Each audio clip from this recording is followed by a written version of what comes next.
Your Grace, the Archbishop, our dear friend, Sapit, my Lord Bishops, the clergy, the Anglican congregation, physically present, and those who are together with us on TV, on social media, and other platforms. God is good, and all the time. Your Grace, let me begin first and foremost by taking this opportunity to thank you for inviting me to join you on this auspicious occasion where we celebrate 50 years of the existence of this province. And at the very onset, I want to take this opportunity to congratulate you, Archbishop, and indeed the entire Anglican community in Kenya on this joyous day where we have come together to thank God for the amazing work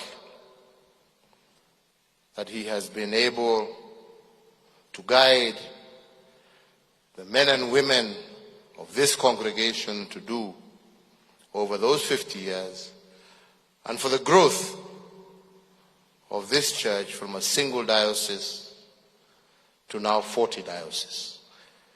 And we are grateful to God and indeed the entire communion for that effort and work over 50 years. The second is to say that the Anglican Church is inseparable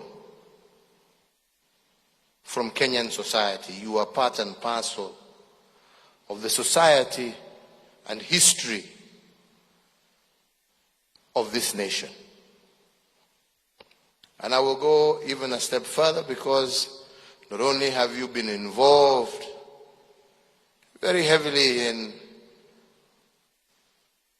not just spreading the gospel, but also in participating in education, in health, and many other social activities that have gone to improve the lives of your fellow citizens. But I think I can say without fear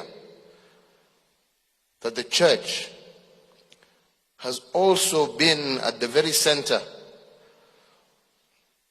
of the social, economic, and political history of our country, beginning all the way from the late Archbishop Festus Solang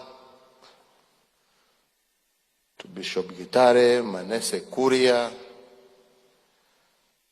up to even Archbishop Wabukala.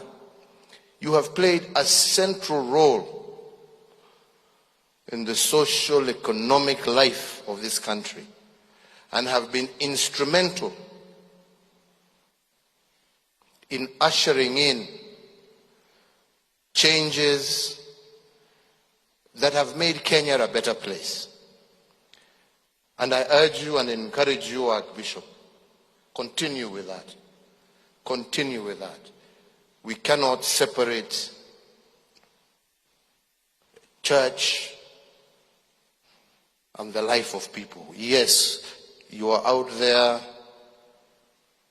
to save souls, but you're also out there to serve and to ensure that the will of your people is also followed and committed by their leaders. And I want to encourage you that you shouldn't stop that. You should continue.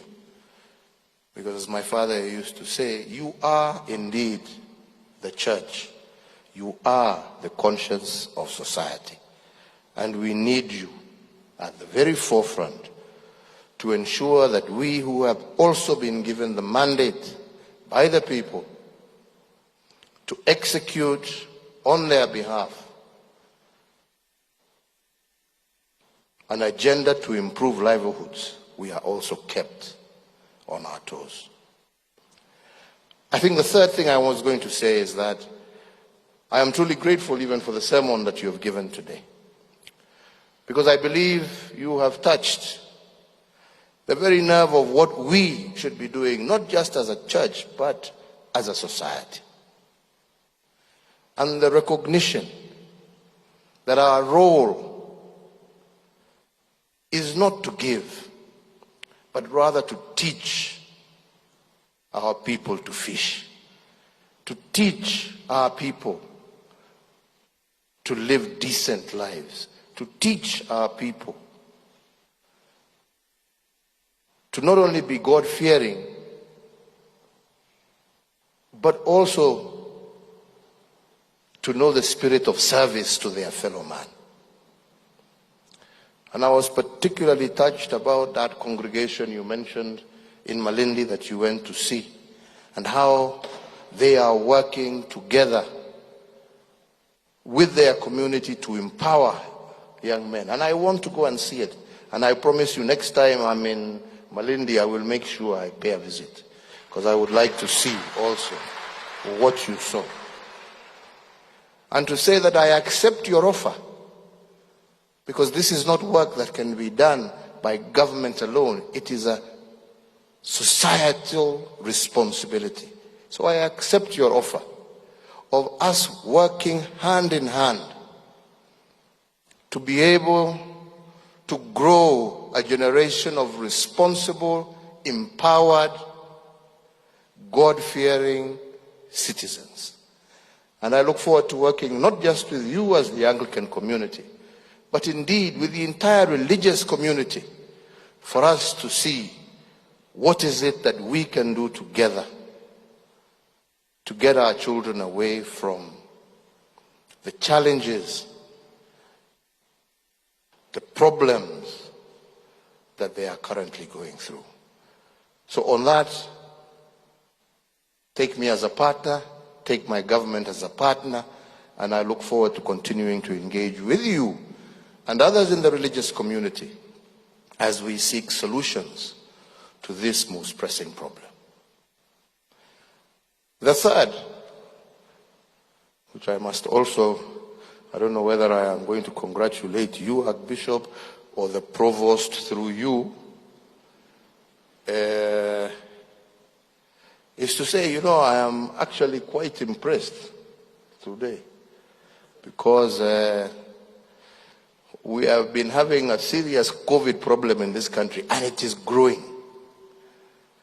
And on an occasion like this, that is so central and critical to your history, you have managed to put together a service where you are obeying and following all the necessary laid down COVID protocols that have been set. Hongera sana, pongezi. Pongezi, pongezi sana.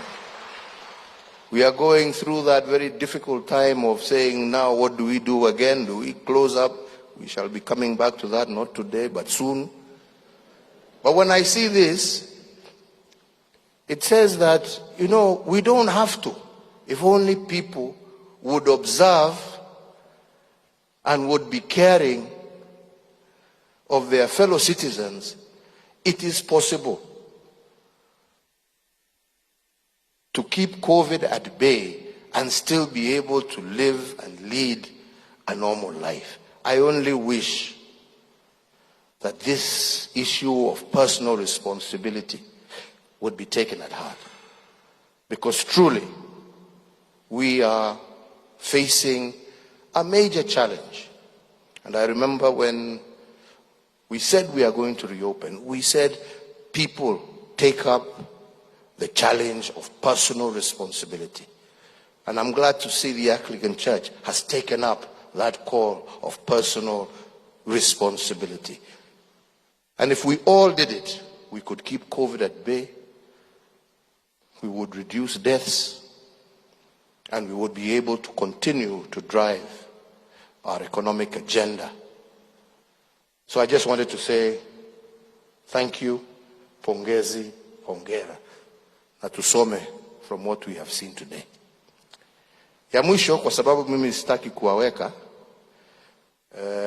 we will continue to work together on this youth project. I think it is a very worthwhile cause. I'll talk about that later when we simama kando pale. Tuone vile tutasaidiana. Na ya mwisho, I have been given an invitation by one Uncle Paul. I don't know whether he's still here or whether he's gone back to his congregation. So I wanted to tell him that, yes, I accept his invitation, but I have a particular reason for accepting. And that is, some many years ago, probably before Uncle Paul was born, I was one of the people who used to come to that Sunday school. So I would like now to re-attend in a different capacity and see whether things are still...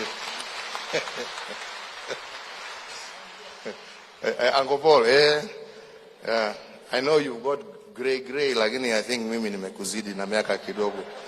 Nitakuja, nataka kuona kama mnasomesha vile mlikuwa mnatusomesha wakati huo. Nitakuja Sunday moja ni kusurprise. Si hivyo? Utanipatia namba. Tutabonga. Kwa hayo machache na mengi nasema Mungu awabariki, Mungu aendelee kubariki kanisa Anglican, na Mungu aendelee kubariki taifa letu la Kenya. Asanteni sana. Thank you very much.